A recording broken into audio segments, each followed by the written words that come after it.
Hi, welcome to my channel. இன்றைக்கி என்ன recipe பார்க்க போகிறோன்னு பார்த்தீங்கன்னா, இன்றைக்கி வந்து ஒரு சிம்பிளான ரொம்ப ஈஸியான ஒரு வெங்காய சட்னி எப்படி பண்ணுறதுன்னு தான் இன்றைக்கி நான் உங்கள் கூட ஷேர் பண்ண போகிறேன். ரொம்ப ஈஸி பண்ணுறது இது. ரொம்ப டேஸ்ட்டாக இருக்கும். ஃபஸ்ட்டு வந்து இதுக்கு தேவையான பொருள் வந்து என்னென்னு சொல்லிடுறேன். ஒரு 10லேருந்து ஒரு 15 வரமிளகா எடுத்துருக்கேன். உங்களுக்கு எவ்வளோ காரம் தேவையோ அவ்வளோ நீங்கள் வரமிளகா எடுத்துக்கலாம். கலர் வேணும் அப்படின்னா நீங்கள் வந்து காஷ்மீரி மிளகா கூட நீங்கள் ஒரு 4-5 இது ஆட் பண்ணிக்கலாம். அதுக்கப்புறம் பார்த்திங்கன்னா ஒரு 2 பெரிய வெங்காயம் கட் பண்ணி வச்சுருக்கேன். ஒரு 3 ஸ்பூன் வந்து கடலப்பருப்பு, தாளிக்கிறதுக்கு வந்து உளுத்தம்பருப்பு, கடுகு எடுத்து வச்சுருக்கேன். இவ்வளோ தான். ரொம்ப சிம்பிள். ஃபஸ்ட்டு வந்து இது எப்படி செய்கிறதுன்னு பார்த்துடலாம் வாங்க. ஒரு கடாய் வச்சுக்கோங்க. இப்போ நான் வந்து எண்ணெய் ஊற்றிட்டு, நீங்கள் வந்து நல்லெண்ணெய் யூஸ் பண்ணுங்கள், டேஸ்ட் வந்து நல்லாயிருக்கும். எண்ணெய் காஞ்சதும் கடலப்பருப்பை வந்து வறுத்துக்கலாம்.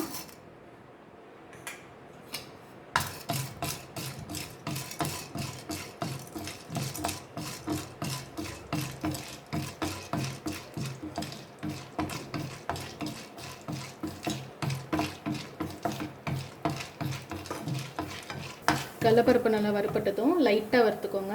நம்ம வச்சுருக்க மிளகாவை ஆட் பண்ணிக்கலாம். சிம்மில் வச்சே பண்ணுங்கள், ஏன்னா மிளகா வந்து கருகிடுச்சுன்னா உங்களுக்கு சட்னி டேஸ்ட் நல்லா இருக்காது. இந்த மாதிரி கருகின ஸ்மெல் அடிக்கும். சிம்மில் வச்சு எடுத்துக்கோங்க, வறுத்துக்கோங்க.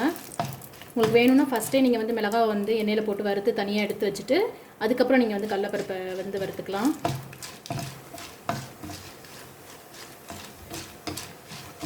காஷ்மீரி மிளகாய் நீங்கள் வந்து சேர்த்துக்கிட்டிங்கன்னா உங்களுக்கு வந்து கலர் பார்க்குறதுக்கு நல்லா கலர்ஃபுல்லாக இருக்கும். அதுக்கு வேணால் நீங்கள் வந்து காஷ்மீரி மிளகாய் சேர்த்துக்கலாம். நான் அன்றைக்கி வந்து சேர்க்கலை.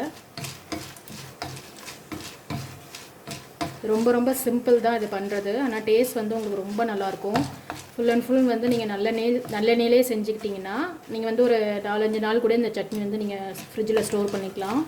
ஒரு பாக்ஸில் போட்டு கெடாது. ஏன்னா நம்ம வந்து நல்லெண்ணெய் செய்கிறதுனால நம்மளுக்கு வந்து சீக்கிரம் கெட்டு போகாது. இப்போ வந்து மிளகாய் வந்து லைட்டாக வறுபட்டுருச்சு. இந்த ஸ்டேஜில் நம்ம வந்து வெங்காயத்தை சேர்த்துக்கலாம்.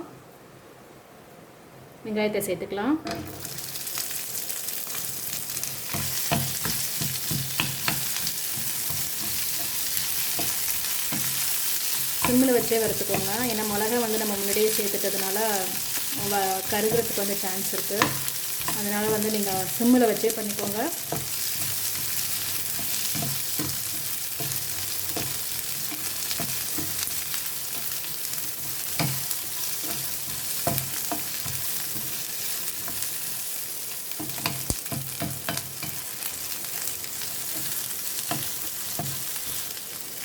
வந்து உப்பு சேர்த்துக்கிட்டிங்கன்னா உங்களுக்கு சீக்கிரம் வறுபட்டுரும். மிளகா வந்து உங்களுக்கு சீக்கிரம் கருகாது.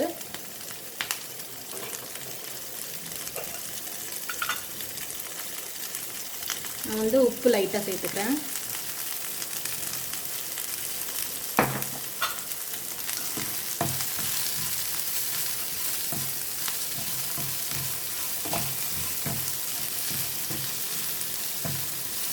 அவ்வளோதான், நல்லா வறுபட்டுருச்சு.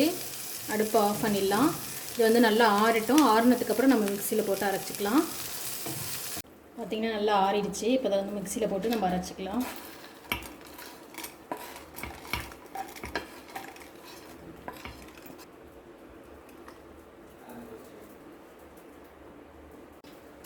அவ்வளோதான், இப்போ நம்ம அரைச்சாச்சு. இதை வந்து இப்போ நம்ம தாளிச்சிக்கலாம். கடுகு, உளுத்தம்பருப்பு போட்டு. அவ்வளோதான், தாளிச்சாச்சு. நம்மளோட காரசாரமான வெங்காய சட்னி ரெடி ஆகிடுச்சு. இது வந்து இட்லி, தோசை ரெண்டுத்தோட செம்ம காம்பினேஷன். கண்டிப்பாக அதை ட்ரை பண்ணி பாருங்கள். ரொம்ப நல்லாயிருக்கும்.